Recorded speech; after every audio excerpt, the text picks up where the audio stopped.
Hello, everyone. Hope everyone's doing well, and welcome to week 7.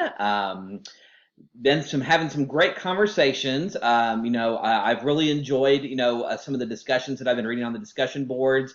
There's been some really good discussion, and I'm very happy with the way the class is going. I know you've heard me say that many times before, but again, I really am impressed with the respect each one of you are showing each other, the amount of thought you're putting into.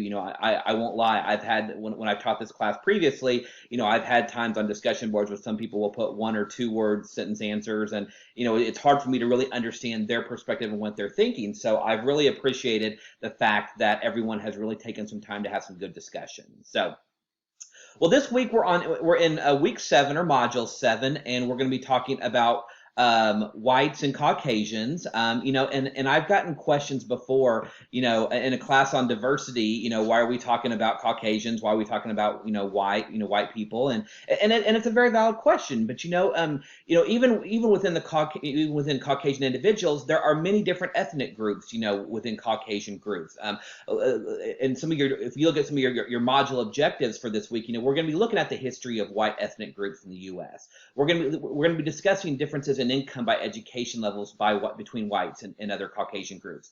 Even white men and white women have had very different experiences, in the workplace. We want to look at that.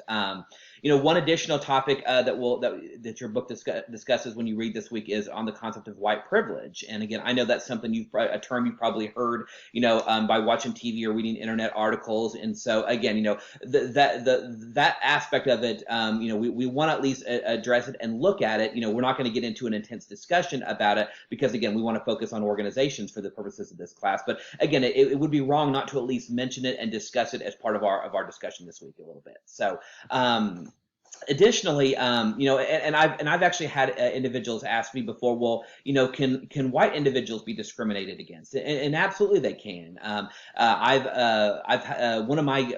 Before I got into higher education, I actually lived in New Orleans for a couple of years when I was working in a different field, and I actually worked in HR, and without going into too many details, I dealt with a case where a group of white individuals brought a case of discrimination, claiming that they were treated differently than other employees. So it does happen. So I think one of the great themes of this class is anybody, regardless of who you are, can be discriminated against, and be treated differently just because of the color of your skin or your religion or your age. And we'll talk about a lot of that throughout the semester. But again, I think it's important to recognize that anybody can be discriminated against.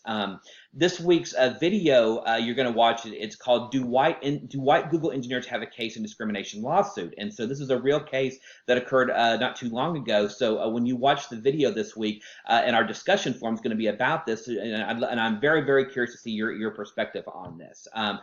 In the video, you will notice that they talk about political, where the Google engineers discriminated based on their political views, and political views are kind of outside the scope of this class. So when you respond in your discussion this week, make sure you focus on race and gender as part of your discussion, because again, I don't mind if you mention political views, but again, the purpose of this is not to discuss politics. Essentially, we want to try to keep politics as much as we can out of this class. So if you want to mention it, I have no problem with that, but I'm going to be grading you based on your response based on race and gender. So let's focus on that for this week. I would greatly appreciate it. So there is no, we're just going to have the one assignment this week. We're only going to be talking about the discussion forum. We're not going to have a case study this week.